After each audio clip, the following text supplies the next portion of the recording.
What if the greatest strength in your life was not in what you gain, but in what you have the courage to lose? We live obsessed with conquest, with accumulation, with the expansion of our small personal empire. But reality, the psyche, the very structure of the cosmos, operates under a hidden code, an implacable and sacred law that the modern world strives to forget.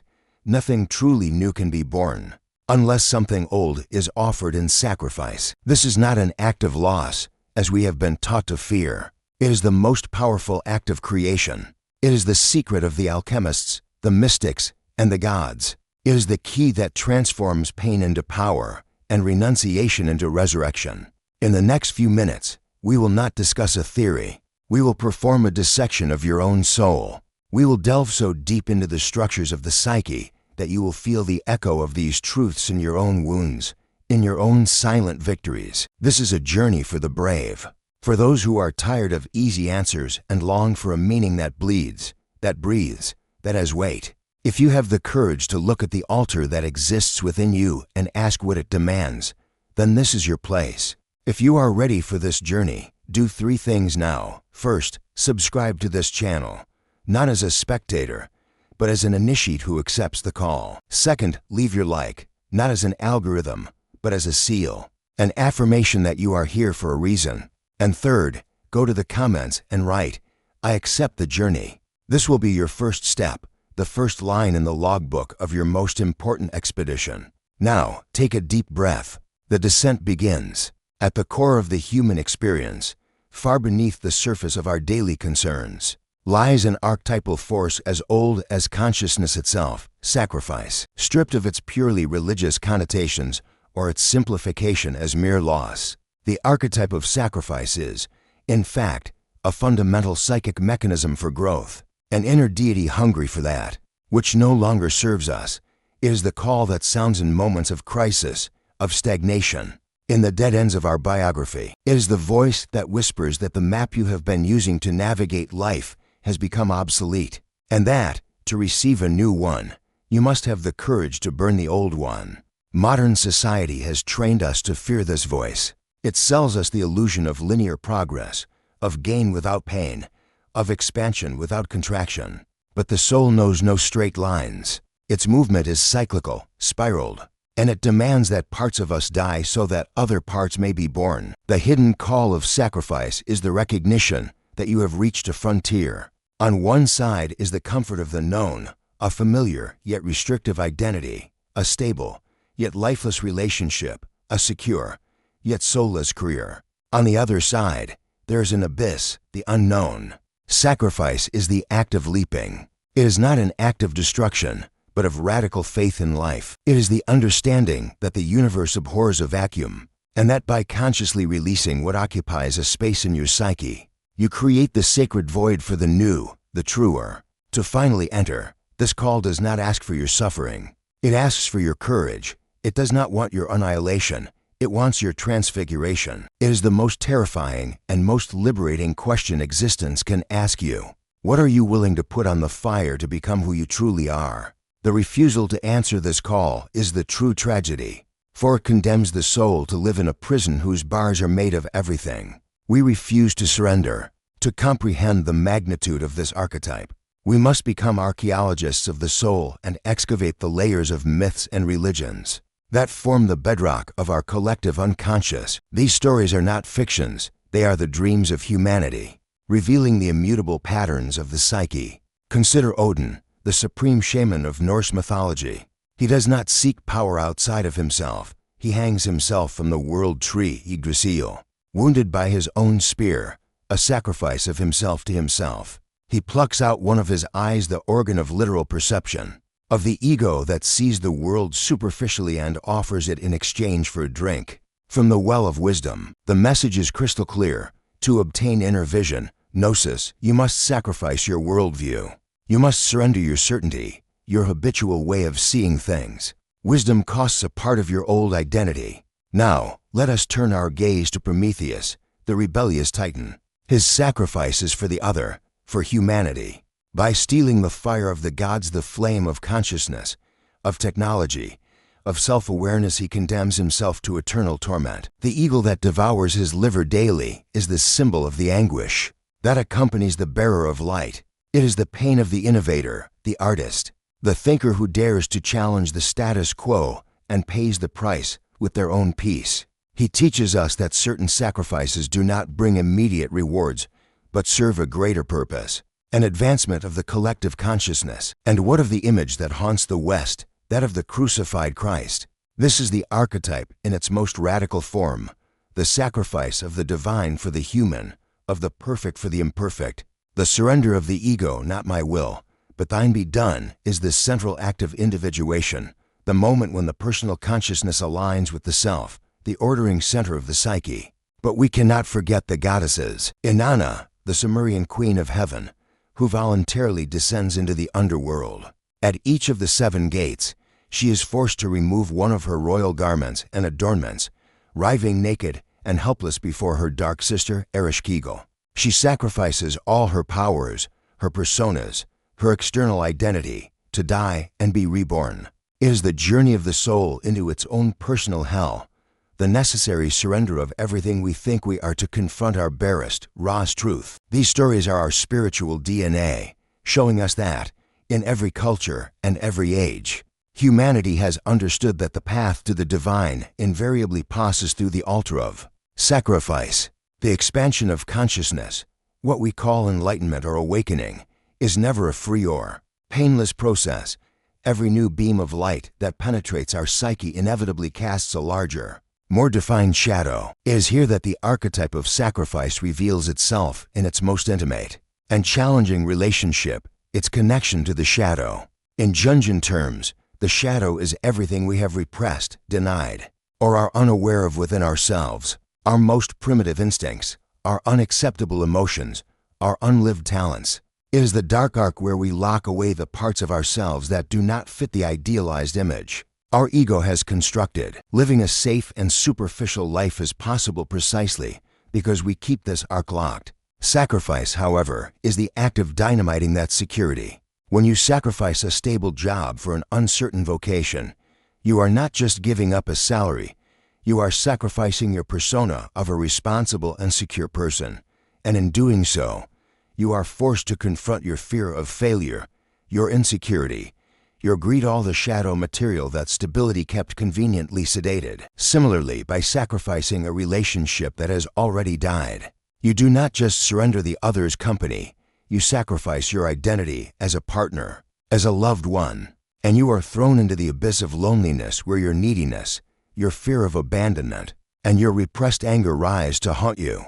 The price of light, therefore, is the courage to face the darkness it reveals. The true sacrifice is to surrender the illusion that you are only your luminous persona. It is a blood pact with the totality of your being. It means accepting that to become whole, you must welcome the monster that lives in your basement. Many give up here. They make the initial sacrifice, but upon confronting the ugliness of their own shadow, they retreat and try to rebuild the old identity, the old castle. But the soul, once awakened to the need for integration, no longer permits a return to innocence. The only way out is through the fire. The sacrifice that truly transforms is one in which you offer your ego on the altar of your shadow, not to be devoured by it, but to be reconciled with it, integrating its energy and wisdom into the totality of your personality. Within the lexicon of pain, 2 words are often confused, leading to a profound and tragic misunderstanding of the soul's journey: sacrifice and victimhood. Both involve suffering, but they are psychologically antagonistic, universes apart from each other. Victimhood is the imposed, passive crucifixion. It is the feeling that the world, others, fate, conspire to hurt us. The victim is an object of circumstances. Their pain is a burden thrown upon their shoulders without their permission. They inhabit a state of reactivity, of complaint, of resentment. Their identity merges with their wound, and they become, in essence, their suffering. The victim's narrative is always that of someone from whom something was taken. The psychic state, while generating a form of sympathy and even a manipulative power, is the epitome of powerlessness. The psyche's energy stagnates, trapped in a cycle of blame and self-pity, feeding the shadow with bitterness and reinforcing the belief that one has no agency over one's own life. The voluntary crucifixion, on the other hand, is sacrifice in its purest and most powerful form. It is an act of supreme agency and consciousness. Here, the individual is not an object, but the subject of their own renunciation. They look at their life, their pain, the need for change, and actively choose what must be surrendered. They become the priest and the offering on their own altar. It is not the world that takes something from them. It is they who offer something to the world, to life, to a greater purpose. This choice transforms the nature of pain. Suffering ceases to be a poison that corrodes the soul and becomes a fire that purifies it. It is the difference between being dragged by the current and deciding to dive in to reach the other shore. Psychologically, voluntary crucifixion is what breaks the old patterns of the ego. By choosing renunciation, you affirm your freedom over your internal and external circumstances. You declare that your commitment to your growth is greater than your attachment to your comfort. This active will realigns the entire psychic structure, moving the center of power from the reactive periphery to the conscious core of being. While the victim asks, "Why is this happening to me?" the author of the sacrifice asks, "For what greater purpose do I choose to go through this?" The first question leads to stagnation, the second, to transcendence. The archetype of sacrifice does not only live in ancient myths or silent cathedrals. It is alive and pulsating, demanding its offerings on the altars of our daily lives, often in ways we do not even recognize. The modern altar is not made of stone, but of choices. Every time you say no to something, you are implicitly saying yes to something else, and this exchange is the essence of contemporary sacrifice. Think of a career. The young artist who sacrifices financial security and family approval to dedicate themselves to their art is performing a sacrifice to Apollo, the god of form and creativity. They offer their stability on the altar of their vocation. In contrast, the executive who sacrifices their time with family, their health, and their peace of mind for the next promotion is making a sacrifice to Kronos, the god of time and devouring ambition. Both sacrifice, but to which deity? To what higher value? In relationships, the altar is even more visible. The sacrifice of ending a long but stagnant relationship is an offering to your own integrity and to the potential of a truer love. You sacrifice the security of the known for the abyss of loneliness in the hope of a rebirth. On the other hand, the sacrifice of remaining in a toxic relationship, offering your self-esteem and your happiness to avoid confrontation or loneliness, is a sacrifice to your shadow, to your fear, a pact that drains the soul. Technology and digital culture have created new altars. We sacrifice our ability to concentrate and our present moment on the altar of the infinite scroll of information and dopamine from social media. We sacrifice the depth of real connections for the vastness of superficial interactions. Every hour spent in an empty pursuit is an offering to a hungry, faceless deity that leaves us emptier than before. Even our personal development has become an altar. We sacrifice rest in the name of productivity, acceptance in the name of constant self-optimization. The essential sacrifice of simply being is offered on the altar of a becoming that never arrives. The task of the conscious individual today is to become an archaeologist of their own choices. It is to look at your life and ask, where are my altars? What am I offering, day after day, with my time, my energy, my attention? Which God, which principle do my actions serve? Because sacrifice is inevitable. The only choice we have is whether we will be conscious offerings on an altar that serves the expansion of our soul, or unconscious offerings on altars that serve only to diminish and distract us from our true journey. At the heart of Jungian psychology and all great wisdom traditions lies a supreme sacrifice, the most difficult and the most liberating of all, the renunciation of the ego. To understand this, we must be clear. The ego is not the enemy. It is the necessary structure of consciousness, the center of our field of perception, the eye that manages our daily life. The problem arises when the ego, the manager, mistakes itself for the king. When the center of consciousness believes it is the center of the entire psyche. This state, which Jung called ego inflation, is the source of much human suffering. It is the belief that I am in control, that my will is sovereign, that my plans for life are the correct path. The journey of individuation, the process of becoming a whole and psychologically mature individual, requires the dethronement of this benevolent tyrant. It requires that the ego sacrifice its primacy, its illusion of control, and place itself in the service of a larger, wiser center, the self. The self is the totality of the psyche, conscious and unconscious. It is the image of God within us, the ordering center that seeks our wholeness. The ego is just one planet. The self is the sun around which all planets must orbit for the system to function in harmony. This sacrifice is terrifying. It means abandoning certainty. It means admitting, I do not know what is best for me. It means trusting something greater than one's own rational mind intuition, dreams, synchronicities, the calls of the soul that often seem illogical to the ego. It is the scientist who sacrifices their favorite theory in the face of new evidence. It is the leader who sacrifices their pride to admit a mistake. It is the parent who sacrifices their own dreams to support a child's vocation. It is the moment when, in the midst of a crisis, exhausted from fighting, we finally surrender and say, let it be done. This surrender is not passivity. It is an act of supreme courage. It is the ego consciously choosing to bow to a deeper intelligence. And it is in this moment of sacrifice that the true magic happens. The psychic energy that was once spent maintaining the illusion of control is released for the process of healing and growth. Life begins to flow through us instead of being constantly pushed and pulled by us. To renounce the ego is not to annihilate oneself. It is to expand beyond the narrow limits of our personal identity and become a channel for something much greater. It is the final sacrifice that allows us, at last, to come home.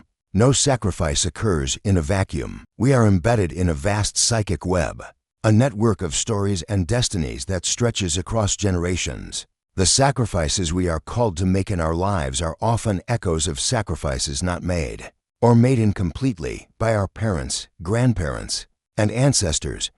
This is the domain of the family unconscious and the archetype of the wounded healer, the idea which dates back to the myth of Chiron, the wise centaur who could heal everyone but himself, suggests that it is precisely through our deepest wounds that our greatest gift of healing can emerge. Often, these wounds are not originally ours. They are transgenerational wounds, patterns of behavior, traumas, and invisible loyalties that we inherit. A grandmother who sacrificed her artistic vocation for her family might unconsciously pass that frustration down to her granddaughter, who now feels an inexplicable creative block, or a compulsion to live the life her grandmother could not. The sacrifice this granddaughter is called to make perhaps that of abandoning security. To pursue her art is not just for herself. It is an act of healing for the entire lineage. By making the sacrifice her ancestor could not, she redeems the past pain and frees future generations from that burden. We are all potential wounded healers.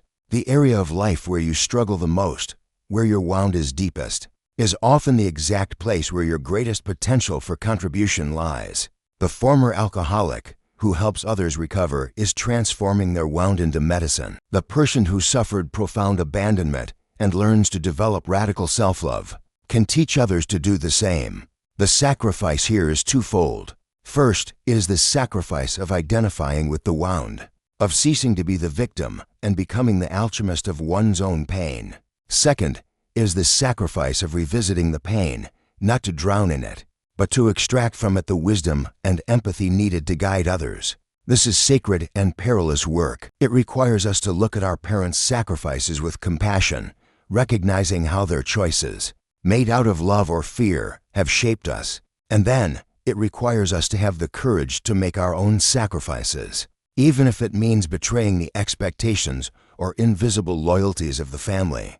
By healing ourselves, we heal the silent wounds of those who came before us and clear the path for those who will come after.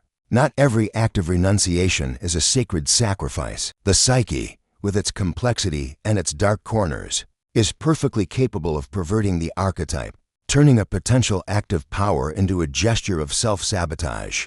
These are the false sacrifices, the offerings made on the wrong altar, which result in an empty harvest, in bitterness, and in a deepening of neurosis. The false sacrifice is motivated not by a call from the self, but by the machinations of the ego or the demands of the shadow. One of its most common forms is sacrifice motivated by guilt. the person who annihilates themselves to please others, who renounces their own needs and desires out of a sense of obligation or fear of being considered selfish, is not practicing a noble sacrifice. They are performing a ritual of self-punishment. This act does not generate growth, only resentment. The energy they offer is poisoned by passive aggression, and the result is the weakening of themselves and the creation of toxic dynamics with those they supposedly serve. Another form is sacrifice as a bargain. It is the act of giving something up with the expectation of a clear and defined reward. I will sacrifice my youth working hard so I can be happy in retirement. I will sacrifice my authenticity to be loved by this person. This is not an act of surrender, but a commercial transaction with the universe. The problem is that the soul does not operate on contracts. When the expected reward fails to materialize, and it often does, as life is unpredictable, what remains is a sense of betrayal and emptiness. The sacrifice becomes a failed investment, and the person feels cheated by fate. The most subtle of the false sacrifices is that made by the spiritual ego. It is the ostentatious renunciation of material pleasures, of attachments, not out of genuine detachment, but to construct an identity of an evolved or spiritual person.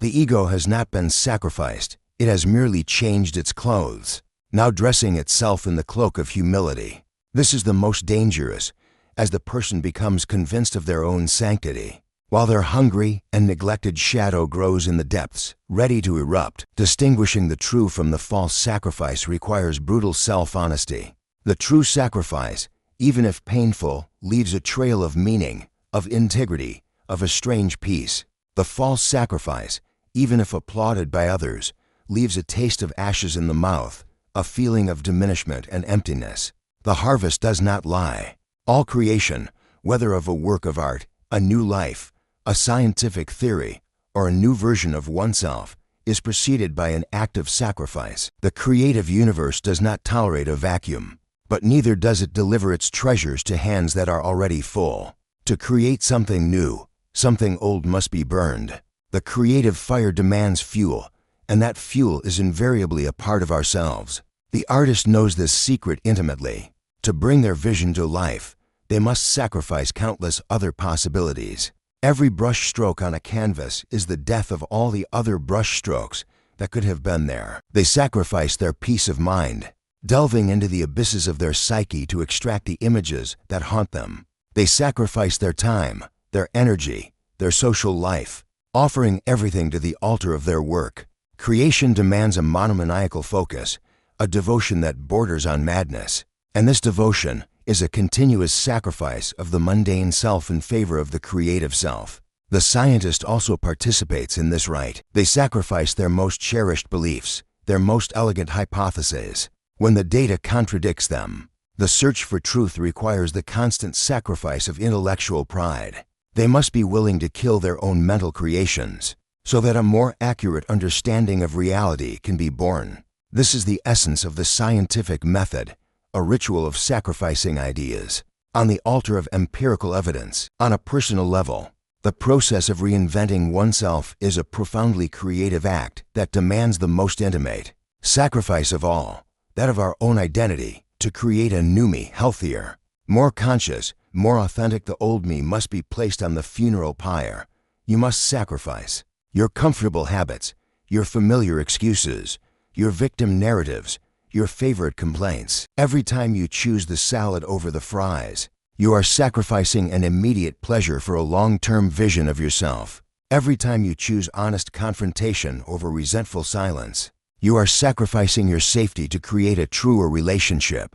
This creative fire is the energy of Eros, the force that drives life to become more complex, to surpass itself.